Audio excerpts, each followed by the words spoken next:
Hi everyone, my name is Bandana Kalra and welcome back to my YouTube channel EduGrowth. So here I am back with one more topic in psychology. Today I am going to discuss about two important theories of psychology. The first one is Vygotsky theory of cultural development and the second one is Kohlberg's theory of moral development.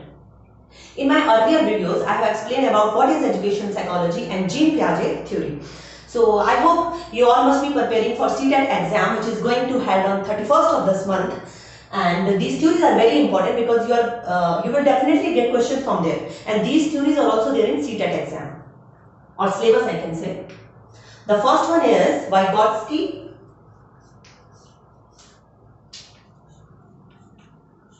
theory of cultural development.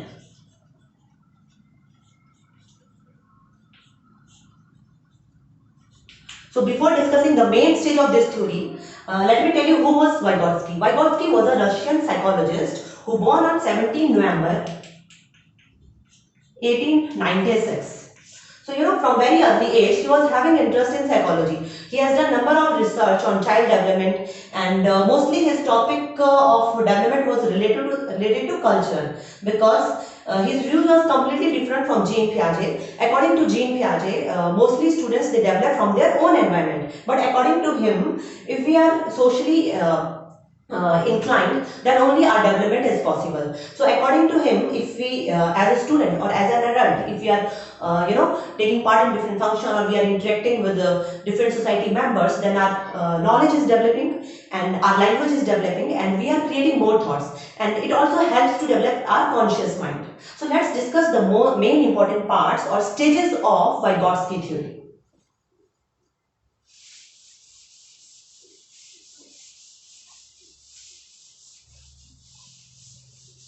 So my dear friends, I must tell you one thing, that stages are very important. Sometimes you get direct questions from these stages. Like there are 4 stages. The first one is social interaction. I just told you about social interaction.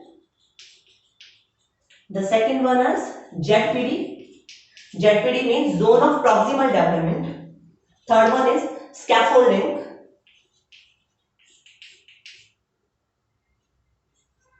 And the last one is MQs, more knowledgeable others. So these stages are very important because you get direct questions like what is ZPD, scaffolding and MQs, and sometimes you get scenarios or situation on which you have to tell what is ZPD and what is social interaction and what is MQs. So let's discuss these points one by one. The first one is social interaction. As I told you, according to him, it's very important, if we are interacting with our peer or interacting with family members or society, then our language is developing. So there are 2 parts of this. The first one is language and the second one is thought. And it's totally opposite to Jean Piaget. According to Jean Piaget, first we develop thought and then language. But according to Vygotsky, first we develop language, then thought. So language, how we will develop? When we are interacting with our students or with our family or community member. And thought, there are 3 type of thoughts. The first one is inner, speech in language, and then innate speech, and then social speech. Social speech. Okay. So social speech mostly we develop at the age 2 years. At this age, most of the kids they are able to or they will try to communicate with their parents. So after that there is a innate speech. When we are talking to self. So you must have seen many kids of 3 years or 4 year age. What they do exactly? They play the role play of different activities. So this is known as innate speech when they are talking to themselves.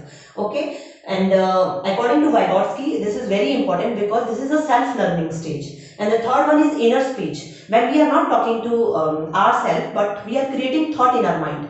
And this stage occurs after 7 years. And also in adult, on our day-to-day basis, there are a number of thoughts in our mind. So we don't need to speak loudly on the day-to-day basis based on our activities or based on our different concept. We are creating thoughts in our mind. So this is all about social interaction. The next one is ZPDs. ZPDs, I told you, zone of proximal development. Proximal development means area of improvement or area where you can get more knowledge. You can get more knowledge.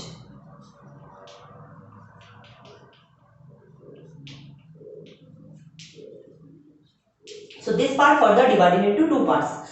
The first one is lower limit and upper limit. Okay, and upper limit. So what is this lower limit? Your pre-existing competency on particular topic or concept, and upper limit your potential to gain more knowledge. Okay, so there is a gap from lower limit to upper limit. You know, you have to move, you have to enhance your competencies from this to this. So this gap is known as scaffolding.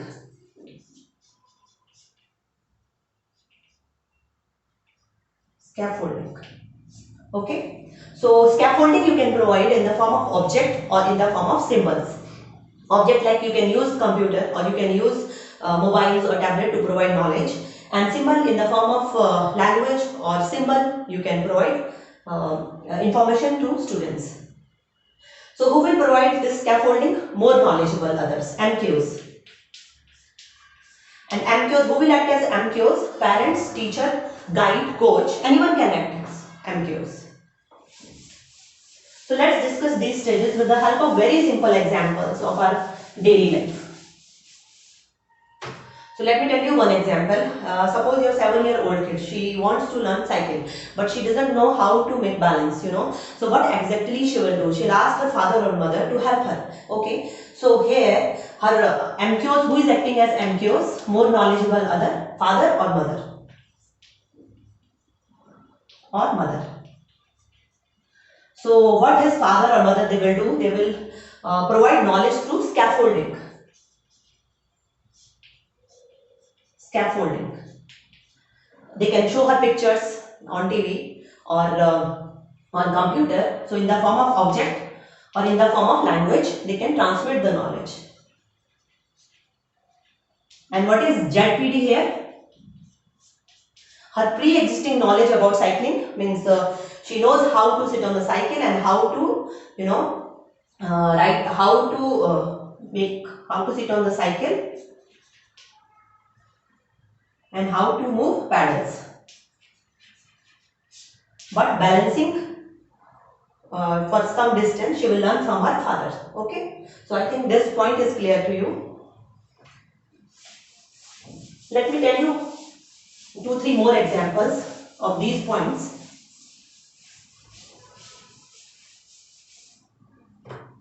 Suppose your 5-year-old kid is learning one puzzle in the classroom and from his teacher. So that puzzle is like that. That puzzle is based on 4 colors. I mean, you know, they need to fix some color objects here, like here yellow color, here black, here blue, or here red. But you know, by mistake, what the kid he has done, he has fixed yellow color object here. So what teacher will do? She will interrupt in between and ask the kid to remove this black color from here or to fix in the exact box. Okay, and for this she can show some 3D model also, because already they have provided information in the 3D model in some picture. So here, who is acting as MQs? The teacher is acting as MQs. And what is scaffolding? Scaffolding she is providing in the form of 3D object or picture of puzzle. Picture of puzzle. And what is ZPD here?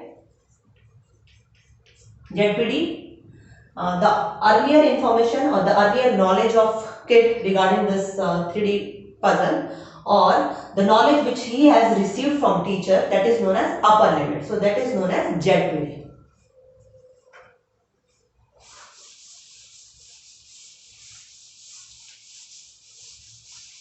So likewise, there are many examples, like suppose if you are learning dance from a dance teacher. So if she is sharing her knowledge with you, so that dance teacher is acting as MQs, more knowledgeable other, and she is sharing her knowledge in the form of song, dance or some videos. So here that is known as scaffolding. Okay, and if you are gaining knowledge, so that means you are moving from lower limit of ZPD means to higher limit, where you are learning new dance form from your dance teacher. And same things you can apply to other things, like if you are going to a school and you are learning about different subject, so teachers, they are sharing their knowledge with you. So so day by day you are developing, so your zone of proximal development is enhancing, and they are providing scaffolding in the form of lectures or in the form of teaching aids, or MQs are acting as teachers. So I hope this Vygotsky theory is clear to you. So let's move to our next theory. The next theory is Lawrence Kohlberg theory of moral development. Lawrence Kohlberg theory. Just a moment. He has completed his study from University of Chicago, and he worked as a professor in Harvard University.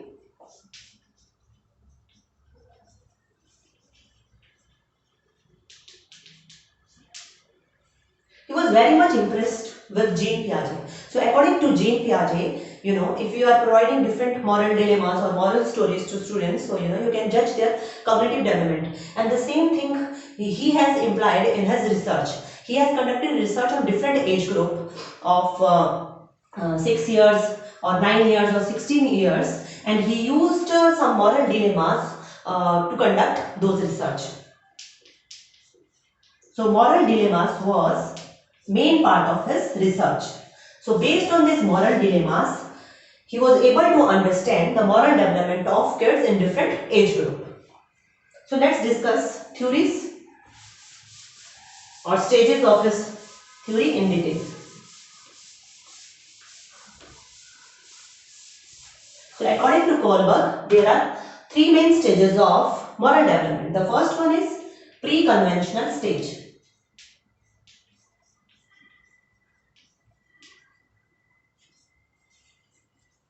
Of moral development. The second one is conventional stage.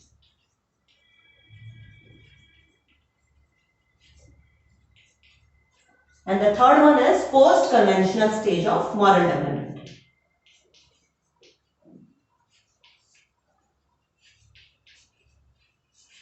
So in each stage there are two sub-stages. So let's discuss these stages one by one and their sub-levels. So I must tell you, in CTET exam or in other entrance exam, definitely you are going to get questions from these stages. They are very, very important. So please watch this video carefully. So first we are going to discuss about pre-conventional stage. So pre-conventional stage further divided into two parts. The first one is obedience and punishment orientation, and the second one is self-interest orientation. Self-interest, and mostly this stage occurs around 0 to 9 years. So let's discuss these two parts with the help of example. What is obedience and punishment? Let me give you one example. Like at this stage, mostly students, what they will do, they will obey your rule, or they will obey any rule in the home or in school or colleges, just to avoid the punishment or any law. For example, suppose if you are asking your kid, have you finished your homework, or if he or she is watching TV, so suddenly he will switch off the TV and start working, because they want to avoid the punishment. And same thing they will do in the classroom, or they will do when they are playing with their friends, because they want to avoid the punishment. The second one is self-interest orientation. Self-interest orientation, when they are thinking about themselves. According to them, their needs are also important, just like our needs. Suppose, let me give you one example here. If you are asking your 8-year kid, just go to the nearby grocery store and bring some grocery from there. So what he'll do, he will ask you to give some extra money because he wants to buy some candy for himself. So here they are satisfying their personal need. So according to him, his needs are also equally important, just like our needs. So I think these 2 points are clear to you: obedience and punishment, and self-interest.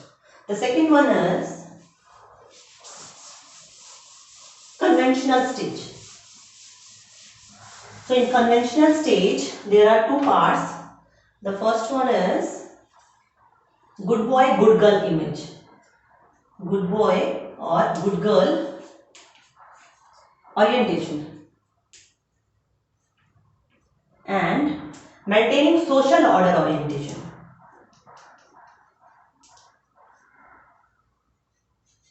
Social order orientation. So what is this good boy and good girl? At this age, and mostly this stage occurs 10 to 15 years. So your teenager, boy or girl, what exactly they will do? They will follow your instructions, or they will follow the instruction of society just to prove they are very good in behavior. Let me give one example. Suppose there are guests in your house, so your boy or girl, they will behave very nicely. They will greet the guest, and they will show all the good quality just to show them they are very well mannered. So this is the stage mostly occurs in teenager. So next is maintaining social order. So at this stage, they are very much aware about the social laws and social rules or society laws. For example, if you are going in a car and you are breaking the traffic light, so they can ask you, means in red light you should not move because it's totally against our laws. So likewise, there are many examples of day-to-day life where they are very much aware about the social laws and orders. Our next stage is post-conventional. So this post-conventional also divided into two parts. The first one is social contract orientation, and the last one is universal ethical principle orientation.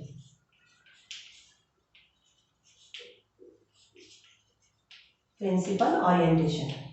So what is the social contract? Mostly this stage occurs 16 plus, or I can say in adults also. Social contract means when you are very much aware about society laws, but your individual rights are also matters. For example, mostly in kids or in adults, they develop abstract thinking. If you are talking about some any new topic about society, environment issue, or any spiritual issue or social issue, so they can give their viewpoints. So this is the stage. And the last one is universal ethical principle. When you are not only thinking about your human rights, your benefit, but you are thinking about society, so this is known as universal ethical principle. But this stage, very few people they lie in this stage. If I talk about history, so there are many eminent personality, whose behavior was just like this stage, like Mahatma Gandhi.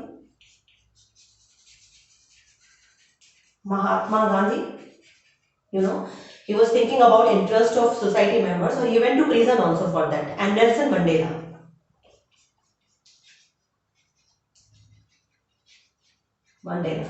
Okay. So this is the stage when you are thinking about society, you want to do some good for others, or want to contribute for the society. This is your main actual realization of your goals. So your goals are very much inclined to people or human being. So this is all about Lawrence Kohlberg theory of moral development.